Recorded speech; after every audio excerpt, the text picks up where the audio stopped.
AC में हम लोग बढ़ते हैं आगे, और सीरीज एलसीआर सर्किट के बाद जो अगला टॉपिक है हमारा वो है पैरेलल एलसीआर सर्किट। ठीक है, सुनिएगा, पैरेलल एलसीआर सर्किट में क्या है। तो नाम से समझ तो आ ही रहा है कि जैसे एक बार के लिए मैं ड्रॉ कर दूं, सबसे पहले ये है एक इंडक्टर, इसका इंडक्टेंस है कुछ L। ठीक है, इसके नीचे है हमारे पास एक कैपेसिटर, कैपेसिटेंस है C, और यहां पर है हमारे पास एक रजिस्टर, इसका रेजिस्टेंस है R। ये तीनों कैसे कनेक्टेड हैं? तो ये तीनों कनेक्टेड हैं पैरेलल में किसी एक एसी सोर्स के क्रॉस। किसके क्रॉस? किसी एक एसी सोर्स के क्रॉस। ठीक है, तो ये जो एसी सोर्स है, सोर्स के लिए हम लोग डिफाइन कर रहे हैं voltage V as a function of time, V is equal to V naught sine of omega t. ठीक है, तो इस वोल्टेज से निकलने वाला करंट मान लेते हैं कुछ I है।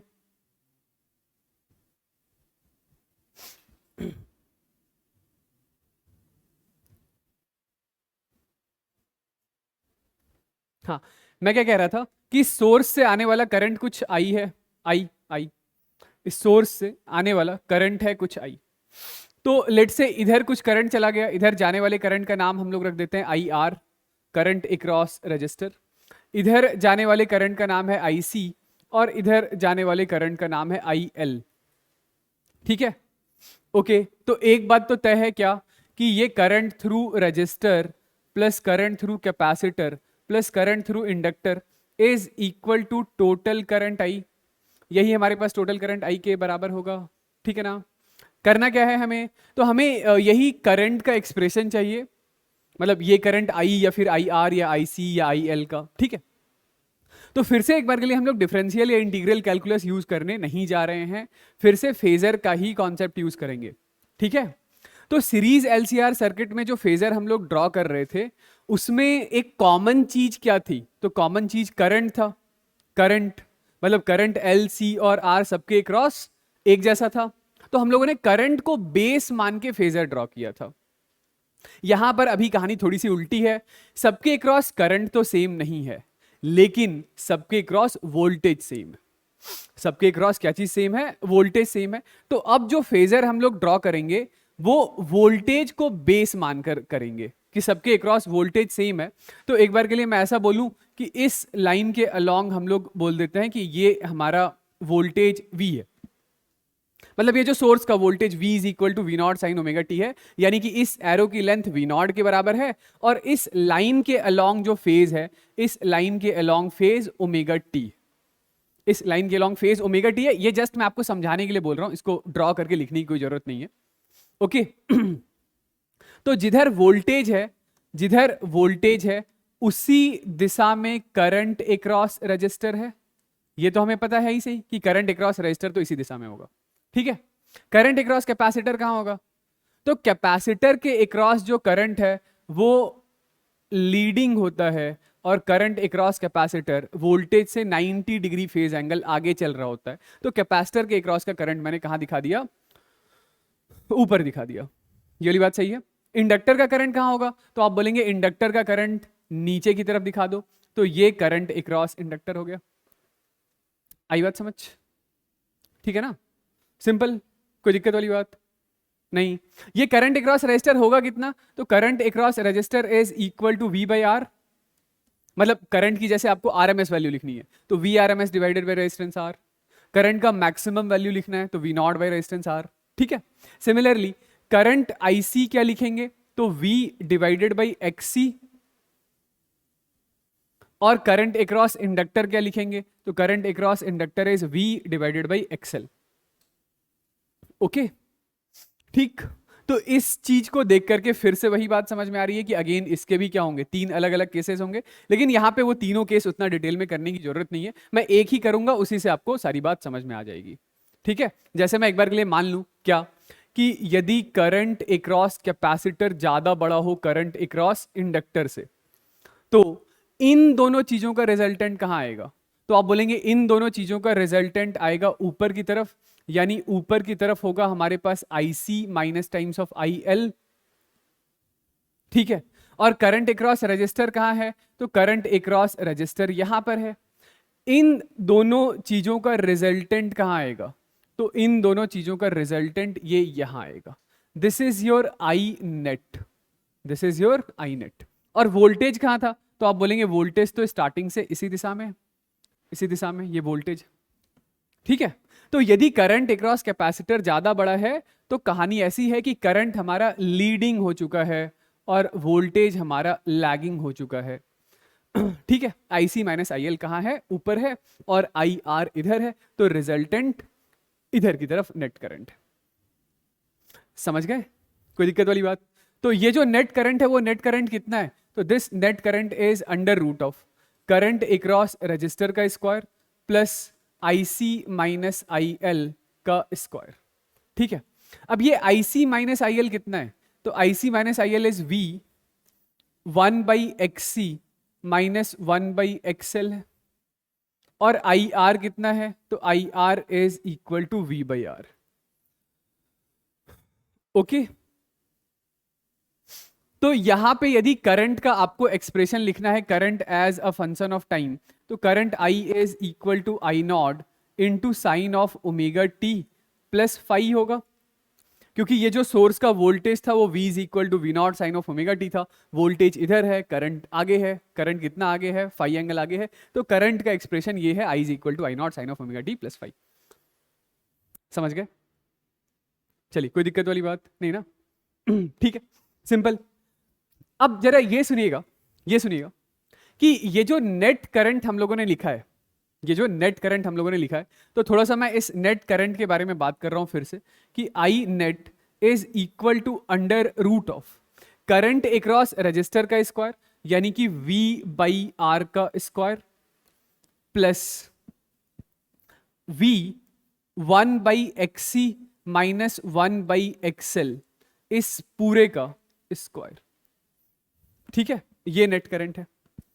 तो करंट I क्या आ रहा है? Current I is equal to V into under root of 1/R square plus 1/XC minus 1/XL का स्क्वायर। ये करंट का एक्सप्रेशन, ये करंट। मतलब कि मेरे कहने का मतलब है, यदि करंट का एम्पलीट्यूड चाहिए होगा तो V नॉट ले लीजिएगा, वोल्टेज का एम्पलीट्यूड, इसको मल्टीप्लाई कर देंगे। यदि करंट की RMS वैल्यू चाहिए तो V की RMS वैल्यू ले लीजिए। ओके, इंस्टेंटेनियस करंट चाहिए तो current I is equal to I naught sine of omega t, ये लिख रखा है। I नॉट के लिए यहां पर V नॉट लिख देंगे, ये ठीक। तो अब इस एक्सप्रेशन को देख के हमें क्या समझ आ रहा है कि जो हमारा डीसी सर्किट था, डीसी सर्किट था, तो डीसी सर्किट में हम लोग I is equal to V/R लिखा करते थे, लिखते थे डीसी सर्किट में। और 1/R को क्या कहते थे बताइए?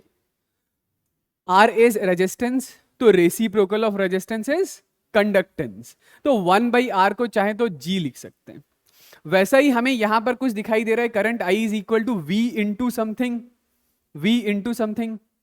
तो यहां पे हम लोगों ने AC सर्किट में रेजिस्टेंस तो डिफाइन किया नहीं था, रेजिस्टेंस की बजाय क्या डिफाइन किया था?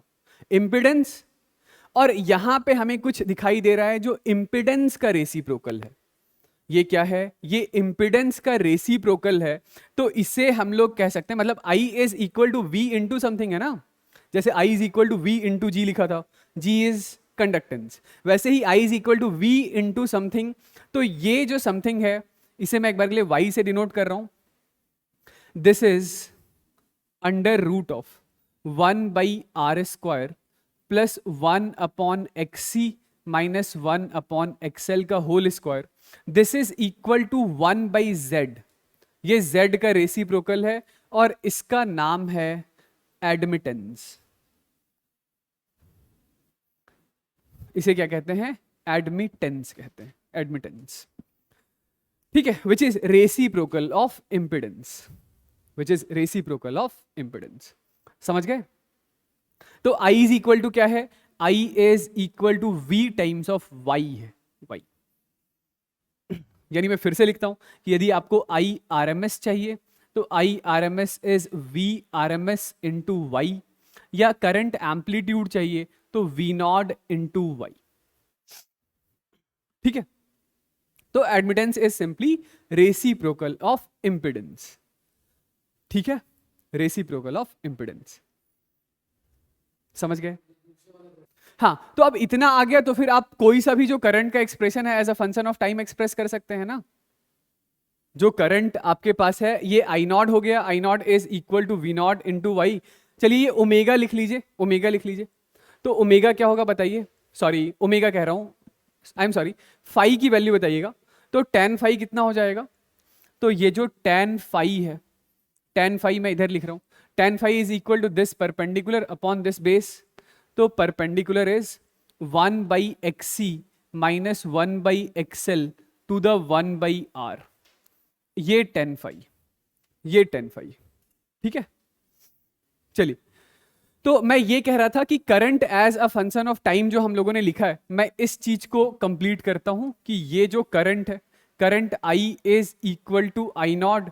तो I naught is equal to V naught into Y into sine of omega t plus phi. और फाई क्या है? तो phi is equal to tan inverse of 1/xc minus 1/xl by 1/r। ठीक है, बाई 1/r। ये है हमारे पास current का एक्सप्रेशन, ये है हमारे पास करंट का एक्सप्रेशन। अब यदि एक बार ये करंट का एक्सप्रेशन आ गया तो फिर आप चाहें तो करंट अक्रॉस रजिस्टर निकाल लीजिए, आप चाहें तो करंट अक्रॉस कैपेसिटर निकाल लीजिए as a function of time, आप चाहें तो करंट अक्रॉस इंडक्टर निकाल लीजिए as a function of time. ठीक है भाई, करंट अक्रॉस जो रजिस्टर है वो इस नेट करंट से फाई एंगल पीछे है, और करंट अक्रॉस कैपेसिटर जो है वो 90 माइनस फाई एंगल आगे है, और करंट अक्रॉस इंडक्टर कहां था? वो तो नीचे था। ठीक है, तो कहानी मोर और लेस बिल्कुल वैसी ही है, बस आपने जो फेजर ड्रॉ किया है वो वोल्टेज को बेस मान के ड्रॉ किया है। ठीक है, तो सिमिलरली इसका दूसरा जो सिचुएशन होगा तो उसमें नेट करंट इधर की तरफ कहीं आ जाएगा। ठीक है ना, वो कर लेंगे। ठीक है, तो क्या है हमारा अगला सवाल? यह है कि एक 50 ओम रेजिस्टर है, 4 हेनरी इंडक्टर है और 200 माइक्रोफैरड कैपेसिटर है, पैरेलल में कनेक्टेड है 200 वोल्ट 50 हर्ट्ज फ्रीक्वेंसी से। ठीक है, तो ये इंडक्टर हो गया, उसके नीचे ये कैपेसिटर हो गया, और ये रजिस्टर हो गया। ठीक है, ये है 4 हेनरी, ये है हमारे पास 200 माइक्रोफैरड, और रजिस्टर का रेजिस्टेंस कितना दे रखा है? 50 ओम। ये सब कनेक्टेड है किसी एसी सोर्स के अक्रॉस एस। वोल्टेज है 200 वोल्ट और 50 हर्ट्ज। ठीक है, चलिए बताइए हमें निकालना क्या है? तो हमें निकालना है current across each element as a function of time. ठीक है, current as a function of time express करना है, तो उसके लिए सबसे पहले सबसे पहले हमें क्या चाहिए होगा? तो रजिस्टर का रेजिस्टेंस तो दे ही रखा है कि रजिस्टर का रेजिस्टेंस है 50 ओम। जरा एक बार के लिए बताइएगा क्या कि XC की वैल्यू कितनी होगी? XC की वैल्यू कितनी होगी? XC is equal to 1/c omega होगा। तो 1/c ओमेगा यानी कि 1/c is 200 into 10 raise to the power 6। तो मैं ऊपर ही लिख देता हूं, omega is 2 into pi into F, और f है फ्रीक्वेंसी कितना? 50। ठीक है, तो 50 इंटू 200 और ये दो,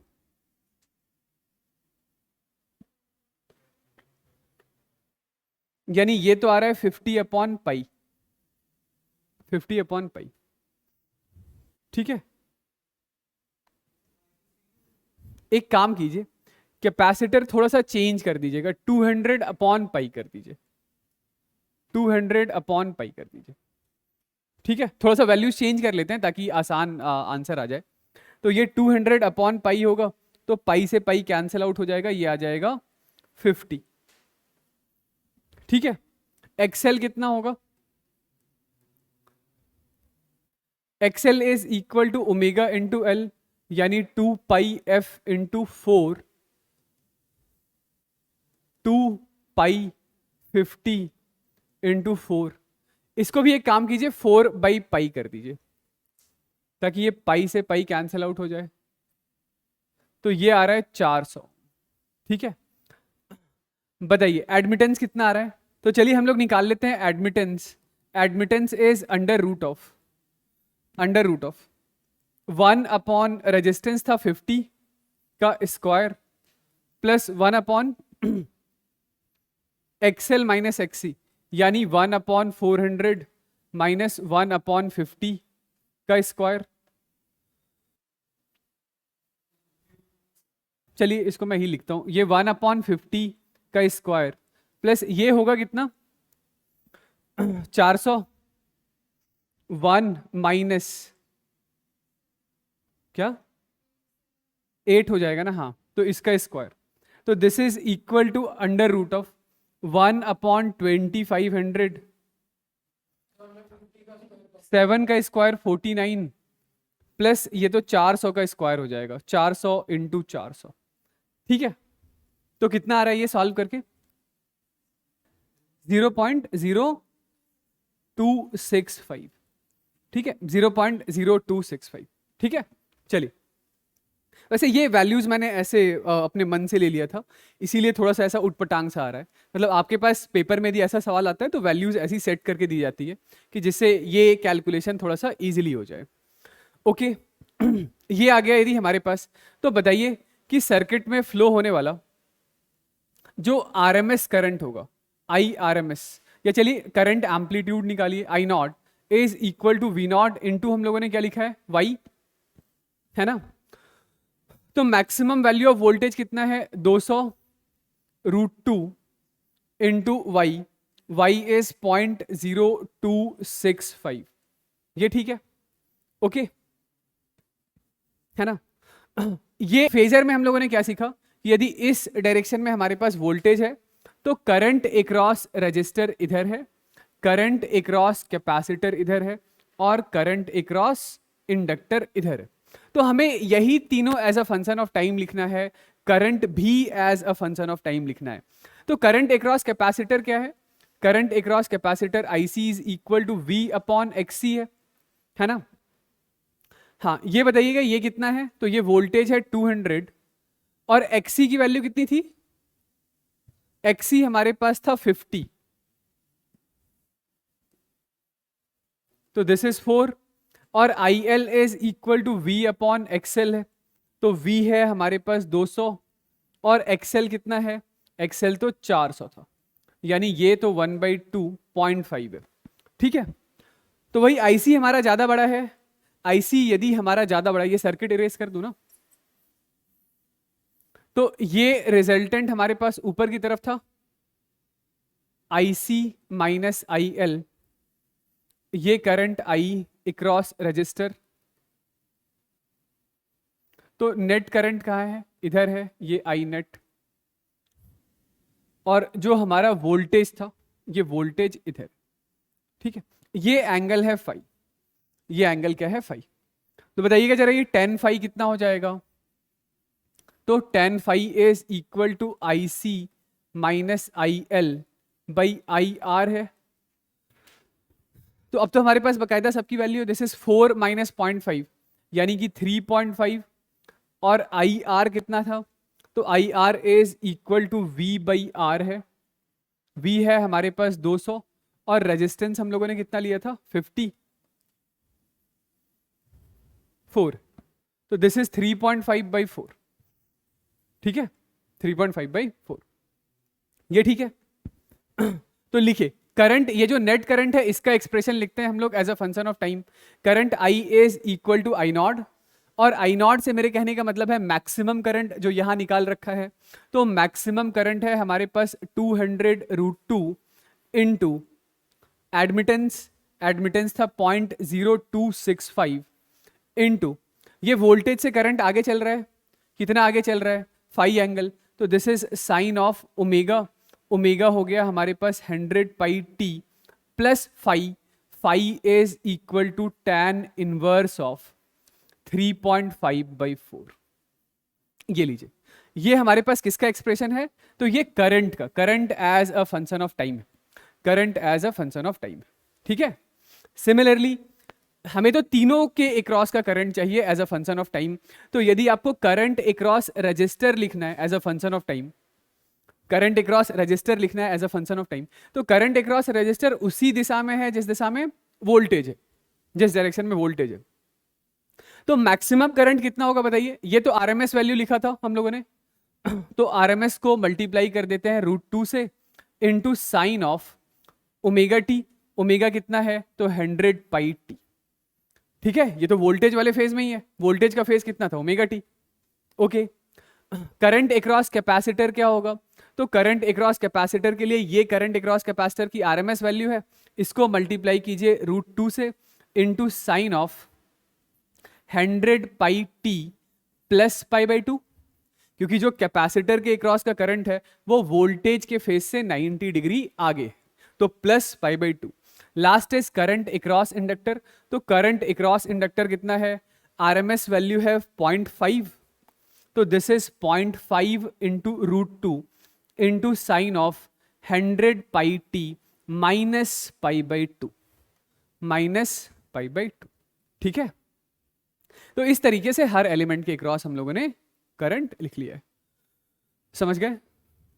आगे बढ़ते हैं। अगला लास्ट टॉपिक है हमारा ऑल्टरनेटिंग करंट का, ट्रांसफॉर्मर। ट्रांसफॉर्मर, ठीक है, ट्रांसफॉर्मर। तो ट्रांसफॉर्मर है क्या? एक ऐसा इलेक्ट्रिकल डिवाइस जो काम करता है सिर्फ और सिर्फ ऑल्टरनेटिंग करंट के लिए। डायरेक्ट करंट के ऊपर ट्रांसफॉर्मर काम नहीं करता है, ठीक है। क्या करता है? तो नाम से ही समझ में आ रहा होगा, ट्रांसफॉर्म करता है। किस चीज को? तो ऑल्टरनेटिंग वोल्टेज या करंट को, मतलब वोल्टेज ट्रांसफॉर्म होगा तो करंट ऑटोमेटिकली ट्रांसफॉर्म तो हो ही जाएगा, ठीक है। तो एक ऐसा इलेक्ट्रिकल डिवाइस जो एक ऑल्टरनेटिंग वैल्यू ऑफ वोल्टेज या करंट को किसी दूसरी ऑल्टरनेटिंग वैल्यू ऑफ वोल्टेज और करंट में ट्रांसफॉर्म कर दे, उसी को ट्रांसफॉर्मर कहते हैं, ठीक है। तो एक लाइन लिखिएगा, a device which transforms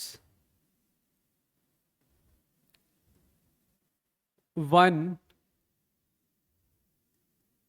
alternating value of voltage या current into some other value, some other value. दूसरी बात, इसका प्रिंसिपल क्या है? तो प्रिंसिपल इंपॉर्टेंट है, याद रखिएगा कि it works on the principle of, जो वर्किंग प्रिंसिपल है, जो वर्किंग प्रिंसिपल है वो है म्यूचुअल इंडक्शन। किस पर काम करता है ये? तो ये म्यूचुअल इंडक्शन के प्रिंसिपल पर काम करता है, ठीक है। तो सबसे पहले थोड़ा बहुत हम लोग ये समझते हैं कि हमें ट्रांसफॉर्म करना पड़ता क्यों है, क्या जरूरत है ट्रांसफॉर्मेशन का, ठीक है। तो एक छोटे से एग्जांपल से मैं समझाता हूं कि जैसे ये पता है कि ये यहां पर मान लेते हैं ये हमारा गुड़गांव सिटी है, ठीक है।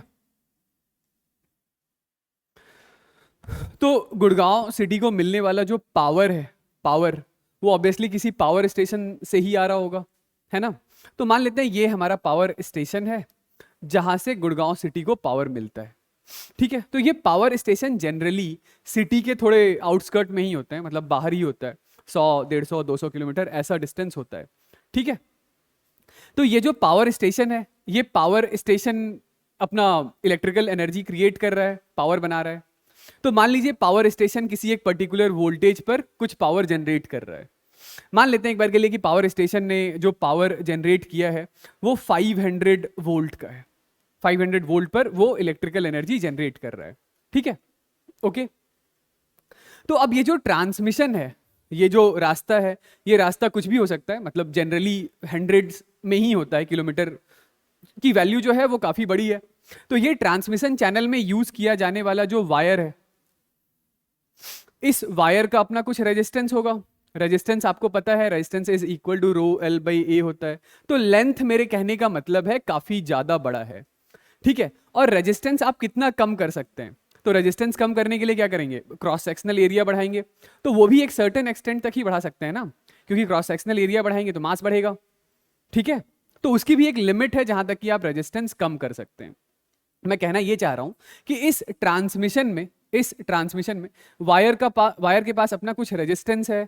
इस ट्रांसमिशन में इन वायर्स में अच्छा खासा हीट जनरेट होगा, और हीट जनरेशन का फॉर्मूला क्या है, तो heat is equal to I²R/dt का इंटीग्रेशन। ठीक है, अब मैं ये कह रहा था कि R हमारे हाथ की चीज है, जितना कम कर सकते हैं उसकी एक लिमिट है। ठीक है, तो अब यदि करंट को हम लोग कम करना स्टार्ट करें इस ट्रांसमिशन में, करंट जितना ज्यादा होगा तो हीट लॉस, एनर्जी लॉस उतना ज्यादा होगा।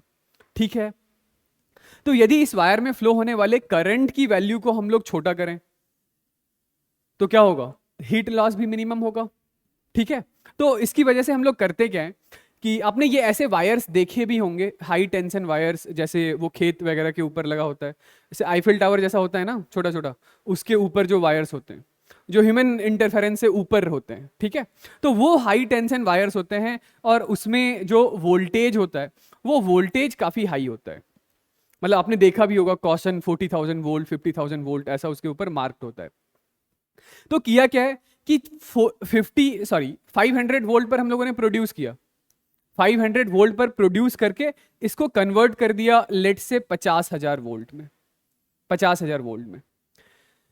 तो पावर का फॉर्मूला क्या होता है, power is VI, energy conservation तो वैलिड रहेगा। तो जब आप वोल्टेज बढ़ा रहे हैं तो इसका मतलब क्या हुआ, पावर इज VI, तो वोल्टेज बढ़ाया तो करंट क्या हो जाएगा, कम, करंट कम होगा ना।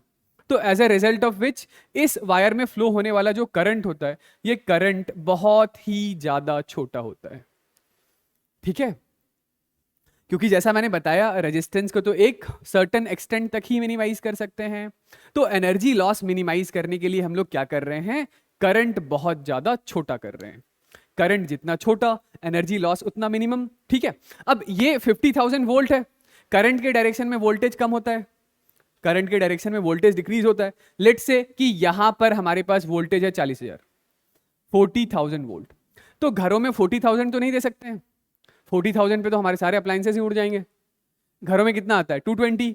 तो फिर दोबारा से इस 440 को हम लोग 220 में कन्वर्ट कर देते हैं।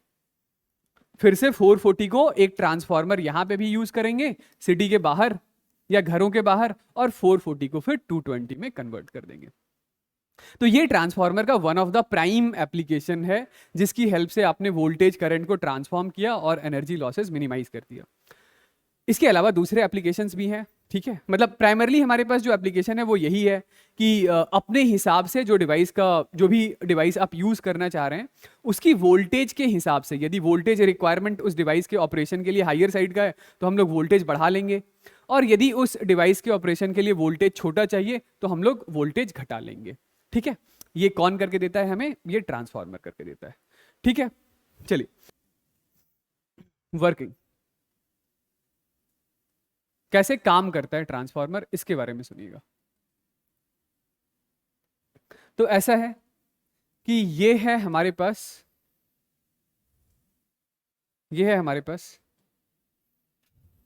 एक सॉफ्ट आयरन का फ्रेम कह लीजिए। ये एक सॉफ्ट आयरन है, soft iron.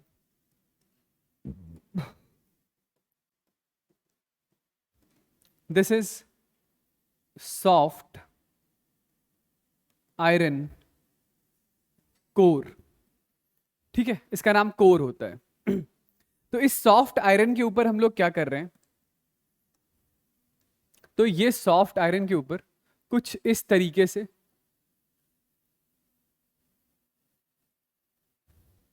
n number of turns of wires हम लोग ऐसे लपेट देते हैं, और इधर की साइड हमारे पास ये हमारा AC सोर्स है जो ऐसे कनेक्टेड है।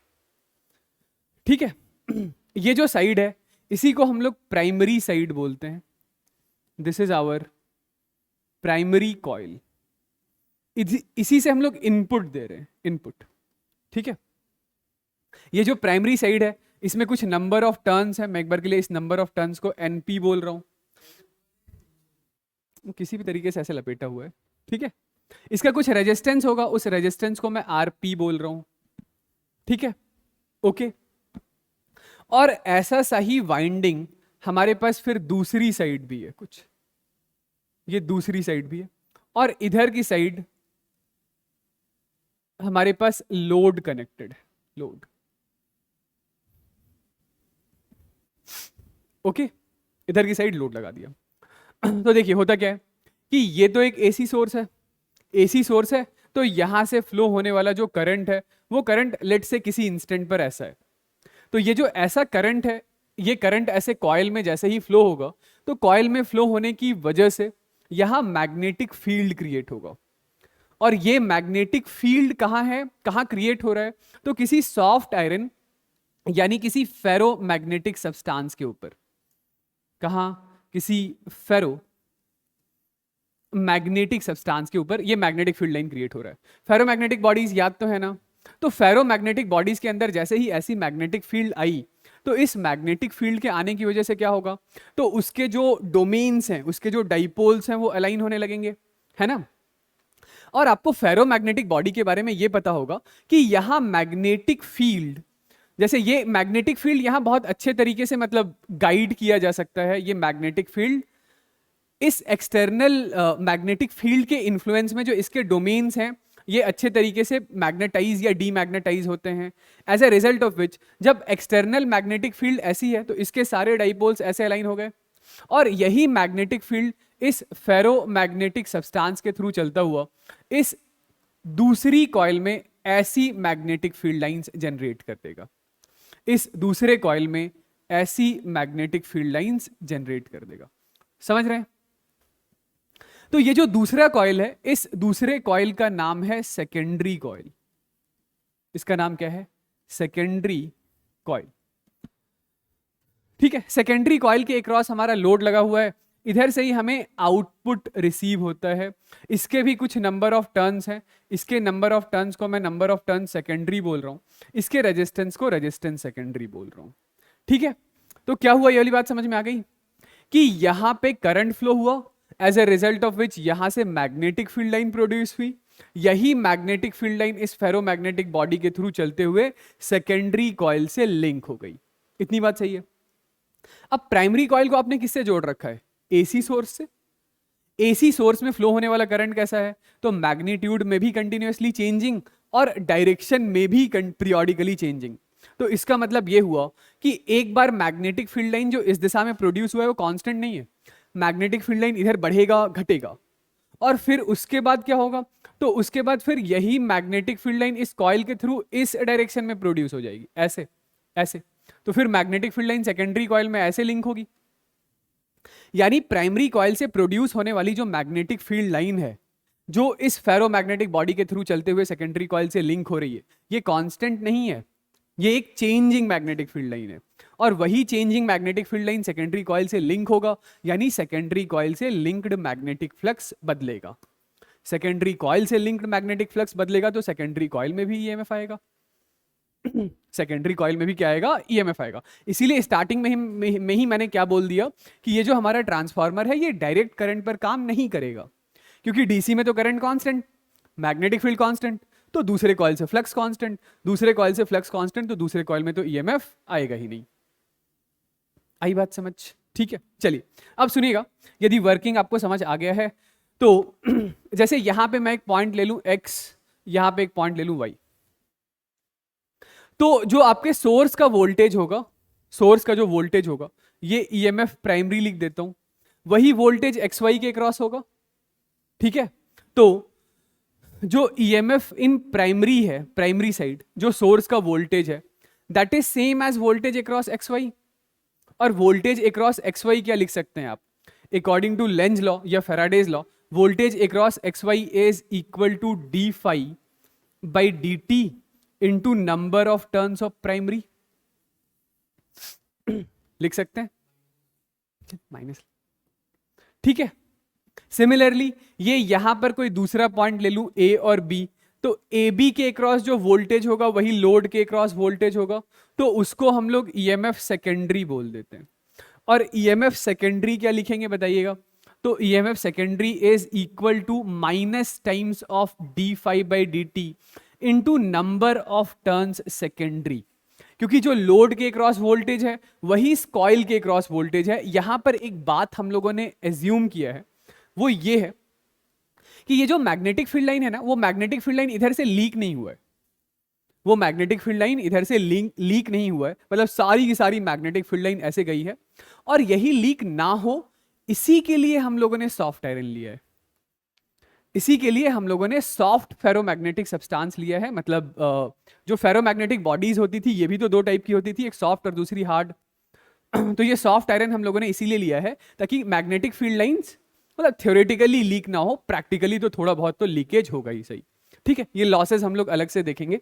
तो EMF in secondary is equal to minus times of D phi by D T into number of turn secondary. ठीक, चलिए यहां से क्या बोल दूंगा मैं कि EMF in primary to the EMF in secondary is number of turns primary to the number of turns secondary. बस यही इकलौता सबसे इंपॉर्टेंट फॉर्मूला है, इस फॉर्मूले को याद रखिएगा। ठीक है, या यहां से आप ऐसा लिख सकते हैं कि this EMF secondary is number of turns secondary to the number of turns primary into EMF primary. ये जो number of turns in secondary to the number of turns in primary है, इसी को हम लोग कहते हैं दिस इज ट्रांसफॉर्मेशन रेशियो। इस चीज को कहते हैं transformation ratio, transformation ratio, number of turns in secondary to the number of turns in primary को। ठीक है, तो नेक्स्ट हम लोग एक बार के लिए बात कर लेते हैं सबसे पहले किसी आइडियल ट्रांसफार्मर के बारे में। आइडियल ट्रांसफार्मर से मेरे कहने का मतलब बस यही है कि एक ऐसा ट्रांसफार्मर जिसमें एनर्जी लॉसेस नहीं है, किसी भी टाइप के एनर्जी लॉसेस नहीं है, किसी भी टाइप का एनर्जी लॉस नहीं है।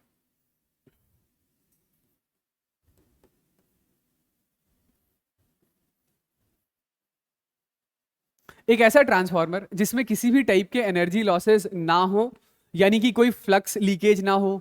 ठीक है, मतलब प्राइमरी कॉइल ने जितनी भी मैग्नेटिक फील्ड लाइंस प्रोड्यूस की है वो सारी की सारी सेकेंडरी कॉइल से लिंक हो रही है, कोई भी फ्लक्स का वेस्टेज नहीं है, या किसी भी टाइप के दूसरे भी लॉसेस ना हो। ठीक है, मतलब हीट लॉस नहीं है, या हम लोग आगे चल के लॉसेस इसके देखेंगे। तो वैसे ट्रांसफार्मर को आइडियल ट्रांसफार्मर बोलते हैं। ये आइडियल ट्रांसफार्मर सिर्फ किताबों में होते हैं, प्रैक्टिकली नहीं होते हैं। ठीक है, तो यदि ट्रांसफार्मर आइडियल है तो आप सबसे पहले क्या बोलेंगे कि जो पावर इनपुट होगा वही आपका आउटपुट पावर होगा, क्योंकि कुछ लॉस तो हुआ नहीं, तो जो इनपुट पावर है वही आपका आउटपुट पावर होगा। इनपुट पावर से मेरे कहने का मतलब है EMF primary into current primary. ठीक है, और आउटपुट पावर से मेरे कहने का मतलब है EMF secondary into current secondary. ठीक है, तो आप इस चीज को लिख सकते हैं क्या कि this is EMF primary to the EMF secondary is current secondary to the current primary. अब EMF primary to the EMF secondary क्या था, तो ये तो number of turns primary to the number of turn secondary था। This is same as EMF primary to the EMF secondary, this is same as current secondary to the current primary. समझ गए? तो इसका ये मतलब हुआ कि यदि हम लोग वोल्टेज को बढ़ा रहे होंगे तो करंट घट जाएगा, क्योंकि वोल्टेज इनटू करंट कांस्टेंट है। ठीक है, तो ये बात हो गई हमारे पास किसी आइडियल ट्रांसफार्मर के लिए। ये इधर जो नंबर ऑफ टर्न्स है वो एनपी है, इधर जो नंबर ऑफ टर्न्स है वो सेकेंडरी है, मतलब कि नो लॉस।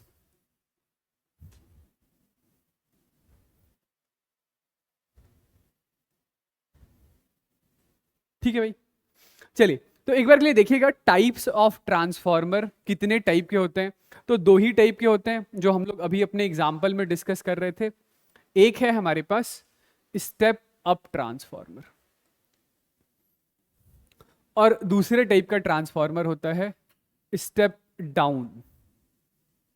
एक स्टेप अप ट्रांसफार्मर है और दूसरे टाइप का ट्रांसफार्मर है स्टेप डाउन। स्टेप अप से मेरे कहने का मतलब है जिसका ट्रांसफॉर्मेशन रेशियो एक से ज्यादा बड़ा हो।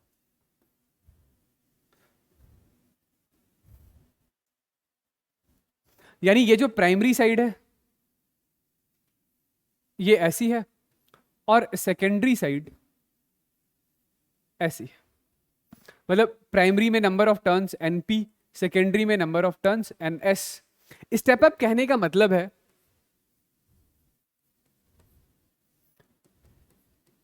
हाँ सुनिएगा, स्टेप अप कहने का मतलब है कि आउटपुट वोल्टेज इनपुट वोल्टेज से ज्यादा बड़ा है, यानी सेकेंडरी साइड जो वोल्टेज है वो प्राइमरी साइड से ज्यादा बड़ा है। जो मैं वो पावर हाउस वाला एग्जांपल दे रहा था ना, तो पावर हाउस के जस्ट बाहर स्टेप अप ट्रांसफार्मर लगा होता है। जो वोल्टेज बन तो रहा था पावर हाउस में 440, लेकिन उसको ट्रांसफॉर्म करके हमें 40,000 50,000 ऐसा करना है, तो वहां पे हमें क्या लगाना होगा, स्टेप अप लगाना होगा। स्टेप अप, स्टेप अप कहने का मतलब है कि voltage in secondary side is greater than voltage in primary side. तो वोल्टेज इन सेकेंडरी का फॉर्मूला क्या लिखा था, number of turn secondary to the number of turns primary into voltage primary. तो ये तभी होगा जब NS ग्रेटर देन NP होगा, है ना। मतलब सेकेंडरी में नंबर ऑफ टर्न्स मैंने ज्यादा दिखाया है, प्राइमरी में कम दिखाया है। ओके, यानी कि ये जो हमारा ट्रांसफॉर्मेशन रेशियो है ये 1 से ज्यादा बड़ा होना चाहिए। तो इस सिचुएशन में होगा क्या कि जो करंट इन सेकेंडरी है वो छोटा होगा और करंट इन प्राइमरी ज्यादा बड़ा होगा। प्राइमरी में करंट, सेकेंडरी में वोल्टेज ज्यादा बड़ा है तो ऑब्वियसली सेकेंडरी में करंट क्या होगा, छोटा हो जाएगा, तो प्राइमरी में करंट ज्यादा बड़ा होगा। ठीक है, इसका उल्टा स्टेप डाउन, तो स्टेप डाउन से मेरे कहने का मतलब है कि एक ऐसा ट्रांसफॉर्मर जो आउटपुट में वोल्टेज घटा देता है, जो आउटपुट में वोल्टेज रिड्यूस कर देता है।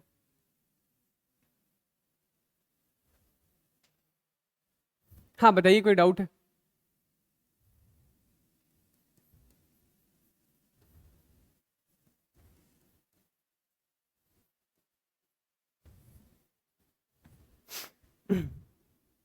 ठीक है, ये नंबर ऑफ टर्न्स प्राइमरी, ये नंबर ऑफ टर्न सेकेंडरी।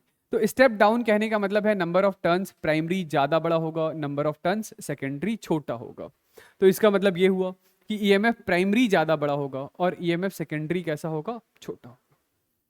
ठीक है, तो करंट सेकेंडरी ज्यादा बड़ा होगा और करंट प्राइमरी छोटा होगा। मतलब प्राइमरी साइड ज्यादा वोल्टेज, सेकेंडरी साइड छोटा वोल्टेज। तो this is step down, step down.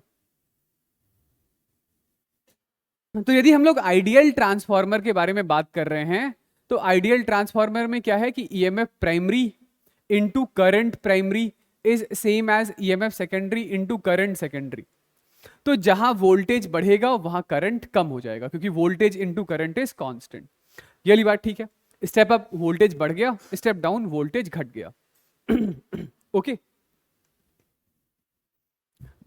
मतलब यहां पे जो हमारा ट्रांसफॉर्मेशन रेशियो होगा वो लेस देन 1 होगा, लेस देन 1। मोस्ट इंपॉर्टेंट, हम लोग बात करते हैं ट्रांसफार्मर के अंदर होने वाले एनर्जी लॉसेस के बारे में। यानी कि अब जो ट्रांसफार्मर हम लोग डिस्कस करने जा रहे हैं वो नॉन आइडियल यानी प्रैक्टिकल ट्रांसफार्मर है। तो ट्रांसफार्मर के अंदर होने वाले एनर्जी लॉसेस को हम लोग मोटा मोटा 2 ग्रुप में डिवाइड कर सकते हैं। एक होता है हमारे पास कॉपर लॉस, कॉपर लॉस, और दूसरा होता है आयरन लॉस। कॉपर लॉस और दूसरा है आयरन लॉस। कॉपर लॉस से मेरे कहने का मतलब है कि जहां कहीं पर भी कॉपर के वायर यूज हुए हैं, तो कॉपर के वायर कहां यूज हुए हैं, तो प्राइमरी वाइंडिंग में यूज हुए हैं, सेकेंडरी वाइंडिंग में यूज हुए हैं। तो जब कभी भी उनसे करंट फ्लो होगा तो इन कॉपर वायर का अपना कुछ रेजिस्टेंस होगा और करंट के फ्लो होने की वजह से उनमें हीट लॉस होगा। तो उसी हीट लॉस को कॉपर लॉस बोलते हैं। समझ रहे हैं क्या कहना चाह रहा हूं? मैं ये कहना चाह रहा था कि जो टोटल हीट लॉस होगा वही आपका कॉपर लॉस है। तो total heat loss, total heat loss से मेरे कहने का मतलब है प्राइमरी प्लस सेकेंडरी। यानी कि कॉपर लॉस की फिर भी कैलकुलेशन आसान है, आप ये कह सकते हैं heat loss in primary plus heat loss in secondary. ठीक है, तो कितना हीट लॉस होगा, दैट इज करंट प्राइमरी का square into resistance primary into time t plus current secondary का square into resistance into time t, resistance secondary. ठीक है, तो ये है copper loss, copper loss. Okay, पर सेकंड हीट की कैलकुलेशन करनी है, मतलब पर सेकंड हीट लॉस कितना हो रहा है, तो टी की वैल्यू 1 डाल देंगे, यानी कि आप ही इसी हीट लॉस को, मतलब हीट लॉस पर सेकंड यदि लिखना होगा तो आई पी का square into R P plus I S का square into R S, this is heat loss per second. ठीक है, चलिए ये तो आसान है, इस तरीके से आपने हीट लॉस निकाल लिया। लेकिन आयरन लॉस के लिए आयरन लॉस के लिए हमारे पास सीधा कोई डायरेक्ट फॉर्मूला नहीं है कि आयरन लॉस से मेरे कहने का मतलब क्या है, आयरन लॉस क्या होता है। तो सुन लीजिए, जैसे कि भाई जो फ्लक्स वाला लीकेज था ना, या उसी टाइप के एक दो लॉसेज और हैं। ठीक है, तो उसके लिए हमारे पास कोई डायरेक्ट फॉर्मूला नहीं है, लेकिन थोड़ा सा जुगाड़ पानी से हम लोग ये आयरन लॉस भी निकाल सकते हैं।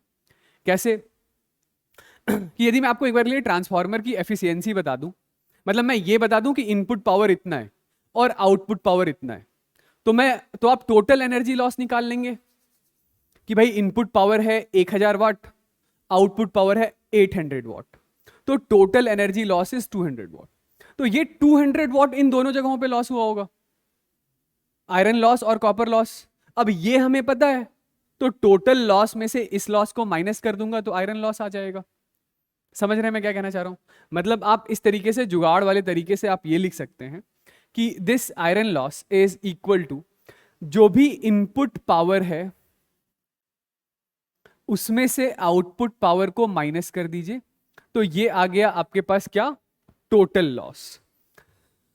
This is your total heat loss, total heat loss.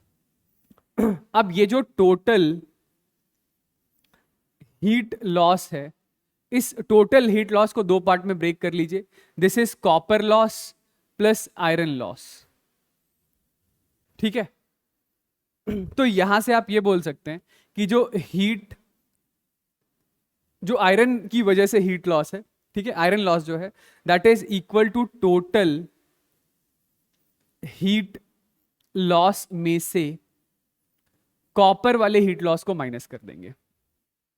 तो टोटल हीट लॉस हमारे पास है power input minus times of power output, और इसमें से ये लॉस माइनस करना होगा, यानी आई पी का square into R P plus I S का स्क्वायर इंटू आर एस। ठीक है, तो इस तरीके से आपके पास आयरन लॉस भी आ जाएगा। समझ गए?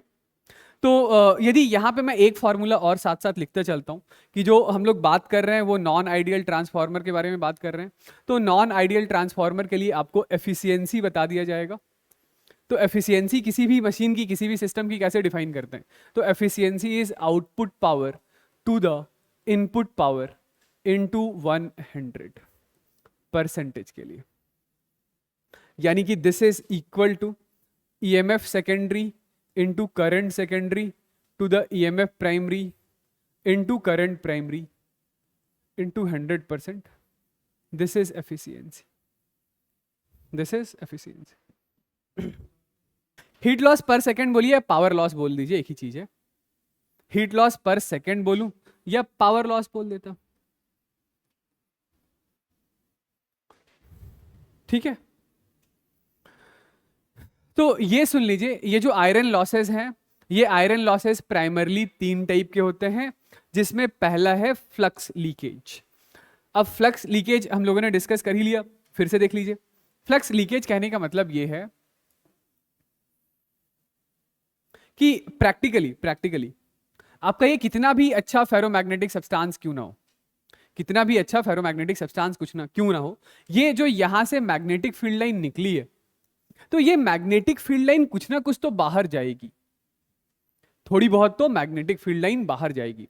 अब ये जो मैग्नेटिक फील्ड लाइन बाहर गई, उसकी वजह से क्या होगा, तो यहां से प्रोड्यूस होने वाली सारी की सारी magnetic field line secondary coil से लिंक नहीं हुई, सेकेंडरी कॉइल से सारी की सारी मैग्नेटिक फील्ड लाइंस लिंक नहीं हुई, तो जो d∅dt यहां होगा वही d∅dt तो यहां नहीं होगा, कुछ ना कुछ मैग्नेटिक फील्ड लाइन ऐसे लॉस हो गया है। सिमिलरली ये जो मैग्नेटिक फील्ड लाइन चलते चलते यहां पहुंची तो कुछ ना कुछ मैग्नेटिक फील्ड लाइन यहां बाहर आएगी, जो मैग्नेटिक फील्ड लाइन चलते चलते यहां आई वो कुछ ना कुछ मैग्नेटिक फील्ड लाइन यहां आएगी। तो ये जो मैग्नेटिक फील्ड लाइंस यहां से लीक हो रहा है, यही मैग्नेटिक फील्ड लाइन का लीकेज इज फ्लक्स लीकेज है। ठीक है, this is your flux leakage. और इस फ्लक्स लीकेज की वजह से क्या होगा, तो एनर्जी का लॉस होगा। समझ गए? दूसरे टाइप का loss is loss due to eddy current. Eddy current याद है ना, ये हम लोगों ने इलेक्ट्रोमैग्नेटिक फोर्सेस EMI चैप्टर के अंदर कवर किया है। एडी करंट, एडी करंट ये है कि मैं फिर से बनाता हूं, देखिए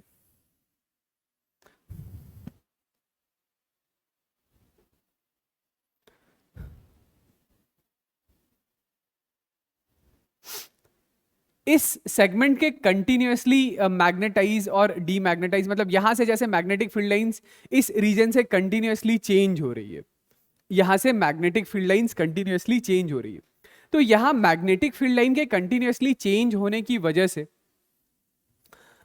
इस सेगमेंट के अंदर ये छोटे छोटे छोटे छोटे इलेक्ट्रॉन्स का एक लोकलाइज्ड मोशन चालू हो जाता है, मतलब एक लोकलाइज्ड मूवमेंट चालू हो जाएगा इलेक्ट्रॉन का, क्योंकि इस रीजन से आप कंटिन्यूअसली मैग्नेटिक फ्लक्स चेंज कर रहे हैं।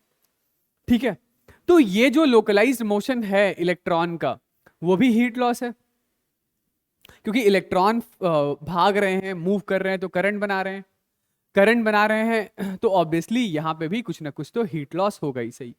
ये हीट लॉस कितना होगा, तो heat loss due to eddy current is equal to ये समेशन ऑफ I²R⁻T लिख सकते हैं, मतलब जो टोटल करंट बना है, टोटल करंट बना है। ठीक है, मतलब अभी एग्जैक्ट करंट हम लोग नहीं निकाल सकते हैं एडी करंट की वजह से कितना करंट है, मतलब पर कुछ समहाउ तो ऐसा ही एक्सप्रेशन लिखेंगे। ठीक है, तो इस रीजन में मतलब ये जो हमारे पास सब्सटेंस है सॉफ्ट आयरन, उससे लिंक्ड मैग्नेटिक फ्लक्स के कंटिन्यूअसली चेंज होने की वजह से इस सरफेस पे एडी करंट बनता है, और उस एडी करंट की वजह से होने वाला heat loss is loss due to eddy current. इस लॉस को हम लोग मिनिमाइज कर सकते हैं, इस लॉस को कंप्लीटली जीरो तो नहीं कर सकते हैं, लेकिन इस लॉस को मिनिमाइज कर सकते हैं। इस लॉस को मिनिमाइज करने के लिए ये देखिएगा, ये वाला जो सेगमेंट है ना, ये वाला सेगमेंट, तो इस सेगमेंट को हम लोग इस तरीके से ऐसे बीच बीच से काट देते हैं, ऐसे बीच से ऐसे काट देते हैं। काटने से क्या होगा, काटने से ये होगा कि पहले जो इलेक्ट्रॉन का मोशन ऐसा पूरा हो रहा था इस रीजन में, पूरे रीजन में जो इलेक्ट्रॉन का मोशन हो रहा था, इस पूरे रीजन में जो इलेक्ट्रॉन का मोशन हो रहा था, तो अब वो इलेक्ट्रॉन का मोशन रुक जाएगा। जो इस पूरे रीजन में इलेक्ट्रॉन का मोशन हो रहा था, अब वो पूरे रीजन में होने वाला, मतलब बड़ी लूप में होने वाला इलेक्ट्रॉन का मोशन बंद हो जाएगा। बड़ी लूप में होने वाला इलेक्ट्रॉन का मोशन बंद हो जाएगा, तो वो बड़ा जो करंट था जिसकी वजह से मेजर हीट लॉसेस हो रहे थे, वो छोटा हो जाएगा। ठीक है, वो क्या होगा, छोटा हो जाएगा। मैं ये कह रहा था कि इस एडी करंट को मिनिमाइज करने के लिए हम लोगों ने क्या किया है, तो ये जो हमारा फेरोमैग्नेटिक सब्सटेंस था इसको ऐसे बीच बीच से काट दिया है, बीच बीच से ऐसे ऐसे ऐसे ऐसे पोर्शन जो है वो हम लोगों ने रिमूव कर दिया। इसके अंदर से ये ऐसा पोर्शन काट करके निकाल दिया, ऐसा ये ऐसा पोर्शन जो है वो काट के निकाल दिया, ऐसा जो पोर्शन है ये काट करके निकाल दिया। ठीक है, ऐसा बीच में एयर है।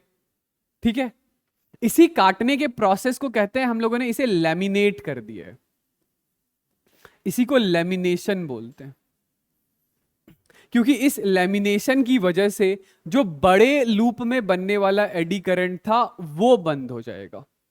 बड़े लूप में बनने वाला एडी करंट बंद हो जाएगा, मतलब बड़ा करंट बंद हो जाएगा।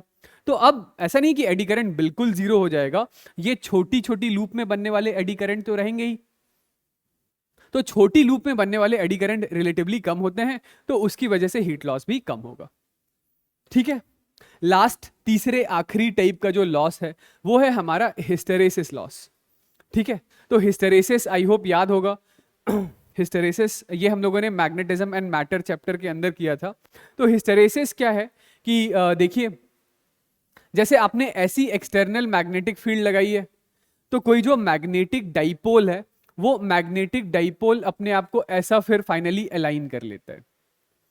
लेकिन यहां पे चूंकि ऑसिलेटिंग मैग्नेटिक फील्ड है, मैग्नेटिक फील्ड की डायरेक्शन एक बार ऐसी है, फिर एक बार ऐसी है, तो फिर ये जैसे ही मैग्नेटिक फील्ड की डायरेक्शन चेंज होगी, तो मैग्नेटिक डाइपोल भी ऐसा फिर फाइनली अलाइन होगा। तो इट इज समथिंग लाइक कि जो इसके डाइपोल्स हैं, डोमेन्स वाले, ठीक है, जो डाइपोल्स वाले जो डोमेन्स हैं, डाइपोल वाले, तो वो डाइपोल एक बार इस दिशा में ऐसा अलाइन हो रहा है, फिर एक बार डाइपोल इस दिशा में ऐसा अलाइन हो रहा है, ठीक है। इसके लिए यदि याद हो, तो हम लोगों ने एक ग्राफ भी बनाया था, और ये जो हमारा ग्राफ था, ये I वर्सेस H का ग्राफ था। ये I वर्सेस H का ग्राफ हमारे पास कुछ ऐसा आया था, ऐसा। और इस IH ग्राफ के अंडर का जो एरिया है, वही एरिया लॉस इन एनर्जी को रिप्रेजेंट करता है, ठीक। तो ये IH ग्राफ के अंडर का ये जो एरिया है, this area is loss in energy. तो ये एरिया जितना छोटा होगा, एरिया जितना स्मॉलर होगा, लॉस इन एनर्जी भी उतना ही छोटा होगा, ठीक है। लॉस इन एनर्जी भी उतना ही छोटा होगा, ये समझ रहे हैं? हाँ, हिस्टेरेसिस की वजह से लॉस इसलिए होता है, आप ऐसे लॉजिकली समझ सकते हैं कि आप किसी चीज को मैग्नेटाइज डीमैग्नेटाइज कर रहे हैं। ये एक कोर्स या कंपेल्ड ऑसिलेशन है डोमेन्स का। भाई आपने फोर्स लगाया, डिस्प्लेसमेंट हुआ, तो इसका कोई मतलब, कोई आउटपुट आपको थोड़ी रिसीव हो रहा है, ये तो आपकी मजबूरी है मैग्नेटिक डाइपोल्स को घुमाना इस तरीके से। तो मैग्नेटिक डाइपोल्स घूम रहे हैं, तो ये एनर्जी लॉस है, ठीक है। चलिए, तो ट्रांसफार्मर के ऊपर हम लोग ये एक सवाल देख लेते हैं। ये एक ही सवाल ऐसा है जिसमें डिफरेंट पार्ट्स के अंदर लगभग सारी चीजें पूछ लिया गया है, ठीक है। तो क्या है, आइए देखते हैं सवाल। सवाल ऐसा है कि स्टेप डाउन ट्रांसफार्मर है having ratio of number of turns of primary to the secondary is 5। इसका मतलब ये हुआ, इसका मतलब क्या हुआ, इसका मतलब ये हुआ कि ऐसे एक स्टेप डाउन ट्रांसफार्मर, ऐसे मैं फिगर बना के आपको दिखाता हूं। स्टेप डाउन मतलब ये प्राइमरी में ज्यादा नंबर ऑफ टर्न्स है, सेकेंडरी में कम टर्न्स है, ठीक है। और ये जो number of turns primary to the number of turns secondary, number of turns primary to the number of turns secondary, ये 5 है। इसके रेसिप्रोकल को ट्रांसफॉर्मेशन रेशियो बोलते हैं। Number of turn secondary to the primary transformation ratio, ये transformation ratio नहीं है, ठीक है। हाँ, primary side is connected to 2000 volt mains, मतलब ये प्राइमरी साइड जो है ये आपका 2000 वोल्ट के एसी सोर्स से कनेक्टेड है। और पावर जो है, यानी कि इनपुट पावर, वो इनपुट पावर कितना है, 10 किलोवाट, ठीक है। रेजिस्टेंस ऑफ प्राइमरी वाइंडिंग आपको दे रखा है कि ये रेजिस्टेंस ऑफ प्राइमरी कितना है, 1 ओम। All right. इस ट्रांसफार्मर की एफिशिएंसी 90% है। ट्रांसफार्मर की एफिशिएंसी कितनी है, 90% है। और इसमें होने वाला आयरन लॉसेस का मैंने अभी बताया था लास्ट क्लास में कि 2 टाइप के लॉस होते हैं, एक होता है आयरन लॉस, दूसरा होता है कॉपर लॉस। आयरन लॉस के लिए कोई सीधा फॉर्मूला नहीं होता है। Copper loss is heat loss, पूरे ट्रांसफार्मर के अंदर का, मतलब प्राइमरी प्लस सेकेंडरी का हीट लॉस, वो कॉपर लॉस है। आपको हीट इन आयरन लॉस दे रखा है कितना, 700 वॉट का दे रखा है। चलिए भाई, ठीक है, बहुत अच्छी बात है। यही सारे इंफॉर्मेशन हमारे पास हैं, ठीक है। तो ये ट्रांसफार्मर जरूर किसी लोड के क्रॉस लगा होगा, ओके। और ये जो सेकेंडरी वाइंडिंग है, तो सेकेंडरी वाइंडिंग का भी कुछ ना कुछ रेजिस्टेंस होगा। वो रेजिस्टेंस हमें अभी के लिए तो नहीं बताया गया है, क्या पता पूछा गया हो, चलिए देख लेते हैं, ठीक है। तो सबसे पहली चीज क्या पूछी जा रही है, ईएमएफ ऑफ सेकेंडरी कॉइल। तो आई होप ये पहला वाला पार्ट तो हो गया होगा। ईएमएफ ऑफ सेकेंडरी के लिए क्या करेंगे, तो आपको पता है number of turns primary to the number of turns secondary is EMF primary to the EMF secondary, ये ठीक है। Number of turns primary to the secondary is 5। EMF primary, primary में ईएमएफ है 2000 टू द ईएमएफ सेकेंडरी, तो यहां से हमारे पास EMF secondary कितना आ गया, 5 से ये 400 वोल्ट, ये ठीक है। तो पहले पार्ट का आंसर क्या है, 400 वोल्ट, 400 वोल्ट, ठीक है। कितना वोल्ट है, 400 वोल्ट। चलिए, ईएमएफ सेकेंडरी है 400 वोल्ट। दूसरा पार्ट, आउटपुट पावर बताना है। क्या बताना है, आउटपुट पावर। तो आउटपुट पावर के लिए क्या किया जाए, तो आउटपुट पावर के लिए बकायदा आपको एफिशिएंसी दे रखा है ना। तो सेकंड पार्ट के लिए ये जो हमारा एफिशिएंसी है, efficiency is power output to the power input होता है। एफिशिएंसी 90%, यानी आप इसे लिख सकते हैं 0.9। तो 0.9 is equal to power output to the input power आपके पास है 10,000 वॉट, यानी 10 किलोवाट। तो ये लीजिए भाई, यहां से हमारे पास आउटपुट पावर कितना आ गया, आउटपुट पावर आ गया 9 किलोवाट, यानी कि 9000 वॉट। आउटपुट पावर कितना है, 9000 वॉट। सिंपल, ठीक है। चलिए, बिल्कुल स्टेप बाय स्टेप पूछ रखा है। तीसरा, टोटल पावर लॉस। तो यदि इनपुट पावर 10,000 है, आउटपुट पावर 9000 है, तो टोटल पावर लॉस कितना हो गया, इधर ही लिख दूं। टोटल पावर लॉस कहने का मतलब होता है input power minus times of output power, ठीक है। तो इनपुट पावर 10,000 माइनस 9000, यानी कि total power loss is 1000 what, ठीक है। कितना हो जाएगा, 1000 वॉट हो जाएगा। सिंपल, टोटल पावर लॉस कितना है, 1000 वॉट। यदि टोटल पावर लॉस 1000 वॉट है, तो अगला सवाल आपसे पूछा जा रहा है कि टोटल कॉपर लॉस बताओ। टोटल क्या बताओ, कॉपर लॉस बताओ। ये फिगर तो इरेज कर दूं, ठीक है ना। चलिए, तो टोटल हमें पता है क्या, पावर लॉस। ये टोटल पावर लॉस बकायदा हमें पता है कि टोटल पावर का लॉस 2 जगहों पे होता है।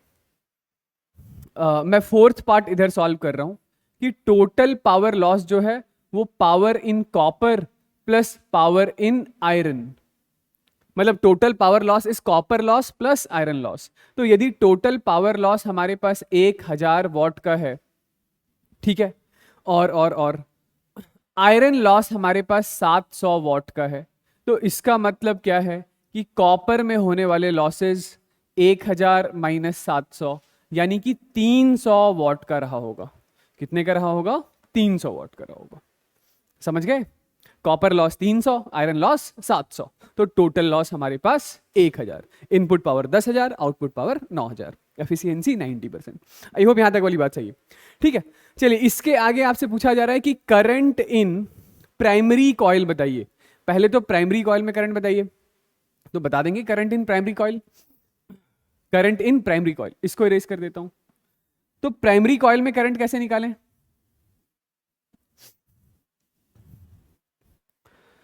हाँ, करंट इन प्राइमरी कॉइल।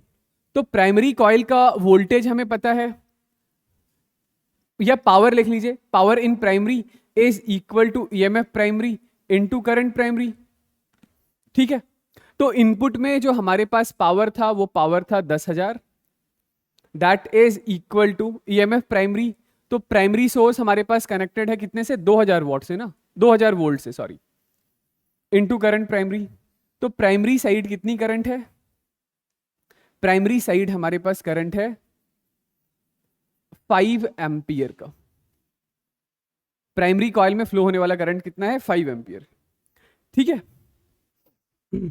यदि प्राइमरी कॉइल में फ्लो होने वाला करंट आपने निकाल लिया है, ठीक है, यहां तक कोई स्टेप, किसी स्टेप में दिक्कत नहीं ना। अगला आपसे पूछा जा रहा है कॉपर लॉस बताइए सिर्फ और सिर्फ प्राइमरी कॉइल में।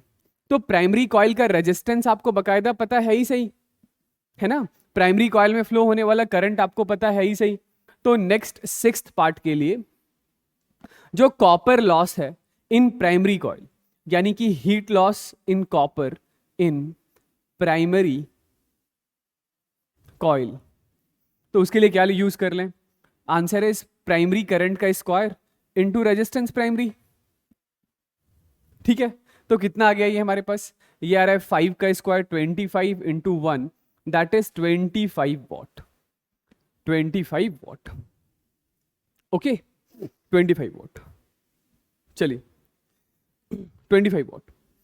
अगले पार्ट में पूछा जा रहा है कि कॉपर लॉस बताइए लेकिन सेकेंडरी में। इसके लिए क्या करें, इसके लिए क्या करें? तो सेकेंडरी कॉइल में होने वाला यदि आपको कॉपर लॉस चाहिए तो अब ये बताइए कि जो आपने टोटल कॉपर लॉस निकाल रखा है ऊपर, ये देखिए 300 वॉट का, ये तो प्राइमरी प्लस सेकेंडरी दोनों जगह का मिलाकर था, है ना? ये जो टोटल कॉपर लॉस है 300 वॉट का, ये प्राइमरी का लॉस प्लस सेकेंडरी का लॉस दोनों जगहों का मिलाकर है, दोनों जगहों का मिलाकर है। तो यदि प्राइमरी में होने वाला कॉपर लॉस सिर्फ और सिर्फ 25 वॉट का है तो इसका मतलब क्या है कि सेकेंडरी में होने वाला वो पावर लॉस, सॉरी सेकेंडरी में होने वाला कॉपर लॉस, यानी कि copper loss primary plus copper loss secondary, ये टोटल 300 वॉट का था। ठीक है, प्राइमरी में हम लोगों ने आई स्क्वायर आर यूज करके निकाल लिया है, ये कितना है 25 plus heat loss in copper in secondary, this is 300। तो यहां से आप बता सकते हैं कि heat loss in copper in secondary is 300 minus 25, यानी कि 275 वॉट। कितने का है? 275 वॉट का है। चलिए इतना समझ आ गया। अगले पार्ट, ये जो अगला पार्ट है वही सबसे ज्यादा इंपॉर्टेंट है कि करंट इन सेकेंडरी सर्किट। इतना करने के बाद भी मेजॉरिटी ऑफ द स्टूडेंट का ये वाला पार्ट गलत हो जाता है। क्या करिए बताइए? गलत, हाँ ज्यादातर लोगों का ये गलत ही होता है। कैसे किया? रेशियो से कर दिया। ये अभी तक वाले सारे आंसर सेम थे। चलिए अब देखिए, चलिए आइए देखते हैं। तो ये जो सेकेंडरी सर्किट है, जो सेकेंडरी सर्किट है, प्रॉब्लम पार्ट नंबर 8, तो सेकेंडरी सर्किट को मैं कुछ इस तरीके से ऐसे डिनोट कर सकता हूं। एक तो सेकेंडरी में आपका लोड रहा होगा, सेकेंडरी में आपने लोड लगाया है, प्लस ये जो सेकेंडरी वाइंडिंग है उस सेकेंडरी वाइंडिंग का भी कुछ रेजिस्टेंस रहा होगा, है ना? और सेकेंडरी के अक्रॉस जो इंड्यूस्ड ईएमएफ है, वो इंड्यूस्ड ईएमएफ कितना आया था? सेकेंडरी के अक्रॉस इंड्यूस्ड ईएमएफ आया था 400 वोल्ट। ठीक है, सेकेंडरी के अक्रॉस इंड्यूस्ड ईएमएफ इतना आया था। ये जो लोड है, यानी कि जो एक्सटर्नल लोड है, उसके अक्रॉस पावर क्या है आपका? Output power. आपने जो आउटपुट पावर निकाला है वो कहां का है? लोड के अक्रॉस का है। तो लोड के अक्रॉस आपके पास आउटपुट पावर था 9000 वॉट का। ठीक है, 9000 वॉट का। और ये जो सेकेंडरी रेजिस्टेंस है उसके अक्रॉस कितना हीट लॉस हुआ है? उसके अक्रॉस हीट लॉस हुआ है 275 वॉट का, 275 वॉट का। ठीक है, कि ये सेकेंडरी को हम लोगों ने कुछ इस तरीके से रिप्रेजेंट किया है कि जो हमारा लोड है उस लोड के अक्रॉस जो आउटपुट पावर है वो आउटपुट पावर 9000 वॉट का था। ठीक है, फिर इसके ऊपर वाले पार्ट में हम लोगों ने कॉपर लॉस निकाला है, कहां पर? सेकेंडरी रेजिस्टर के अक्रॉस। जो सेकेंडरी कॉइल्स की वाइंडिंग है ना, उसमें होने वाले हीट लॉस की वैल्यू कितनी निकाली है? 275 वॉट। ठीक है, और ये जो सोर्स का वोल्टेज है, सोर्स का मेरे कहने का मतलब है सेकेंडरी कॉइल के across induced voltage, induced voltage वो कितना था? वो था 400 वोल्ट का। ठीक है, तो यहां पर यदि आप लगाना चाह रहे हैं power secondary is equal to voltage secondary into current secondary, या EMF secondary into current secondary, तो पावर है हमारे पास कितना? 9275। This is equal to voltage secondary 400 into current secondary. तो यहां से कितना आ रहा है जवाब? 23.18 एम्पियर, 23.18 एम्पियर, ये सही जवाब है। तो ये अच्छा पार्ट है इसका कि करंट इन सेकेंडरी हमारे पास कितना आ रहा है? 23.18 के बराबर। अब यदि एक बार आपके पास करंट आ चुका है तो फिर आप रेजिस्टेंस ऑफ सेकेंडरी कॉइल बता सकते हैं। Last part is part number 9, यानी कि heat loss in secondary coil, heat loss in resistor of secondary coil is equal to current in secondary coil का resistance, sorry current in secondary coil का square into resistance of the secondary coil. तो ये heat loss in secondary coil हमारे पास कितना है 275, this is equal to 23.18 का square into resistance of secondary coil. तो यहां से हमारे पास जो रेजिस्टेंस ऑफ सेकेंडरी कॉइल है वो 275 बाई 23.18 का स्क्वायर होगा, है ना, कुछ 0.51 ओम आ रहा है। ठीक है, तो लोड का नहीं पूछा गया था, लास्ट पार्ट के लिए कह रहे हैं कि वोल्टेज को करंट से डिवाइड कर दो, तो वो सर्किट का इक्विवेलेंट रेजिस्टेंस आ जाएगा। हमसे तो बकायदा पूछा गया था कि ये जो सेकेंडरी कॉइल है सिर्फ उस सेकेंडरी कॉइल का यानी सेकेंडरी वाइंडिंग का रेजिस्टेंस बताइए। तो सेकेंडरी वाइंडिंग के अक्रॉस जो होने वाला हीट लॉस है, सॉरी सेकेंडरी वाइंडिंग के अक्रॉस जो होने वाला पावर लॉस है वो हमें पता है, तो power is equal to I square R लगा दिया। ठीक है, ओके, समझ आ गया। तो प्राइमरी वाइंडिंग, ये तो ट्रांसफार्मर ऐसा होता है, ये ऐसा होता है, ये ऐसा होता है, तो ये प्राइमरी सर्किट अलग सर्किट है, सेकेंडरी सर्किट अलग सर्किट है। इस सेकेंडरी कॉइल के साथ लोड सीरीज में कनेक्टेड है, सेकेंडरी कॉइल के साथ लोड सीरीज में कनेक्टेड है। यहां से यदि मैं चाहता तो इस लोड का भी रेजिस्टेंस आपसे पूछ लेता कि लोड का रेजिस्टेंस बताइए, तो लोड का रेजिस्टेंस कैसे बताते, ये जो लोड है ये इसका रेजिस्टेंस क्या है, तो उसके लिए आप फिर चाहे तो निकाल ही लीजिए, पार्ट 10th पार्ट कर लीजिए कि रेजिस्टेंस ऑफ लोड, लोड का रेजिस्टेंस बताइए, लोड का रेजिस्टेंस बताइए। तो लोड के रेजिस्टेंस के लिए आप क्या करते, तो लोड के रेजिस्टेंस के लिए voltage secondary is current secondary into equivalent resistance of secondary coil. ठीक है, तो वोल्टेज सेकेंडरी है 400 और करंट सेकेंडरी है 23.18 इनटू रेजिस्टेंस सेकेंडरी। तो इसमें दो रेजिस्टेंस है, चलिए तो एक बार के लिए इक्विवेलेंट रेजिस्टेंस निकाल लीजिए, ये 17.25 आ रहा है, इक्विवेलेंट रेजिस्टेंस इज 17.25 ओम। तो इस एक्सटर्नल लोड के साथ जो सेकेंडरी कॉइल की वाइंडिंग है वो तो सीरीज में कनेक्टेड है। ठीक है, तो देयरफॉर इस चीज को आप क्या लिखेंगे, this is external load plus resistance of secondary coil, this is 17.25, तो लोड का रेजिस्टेंस इज 17.25 माइनस 0.5। ठीक है, तो कितना हो गया 16.75 ओम। ठीक है,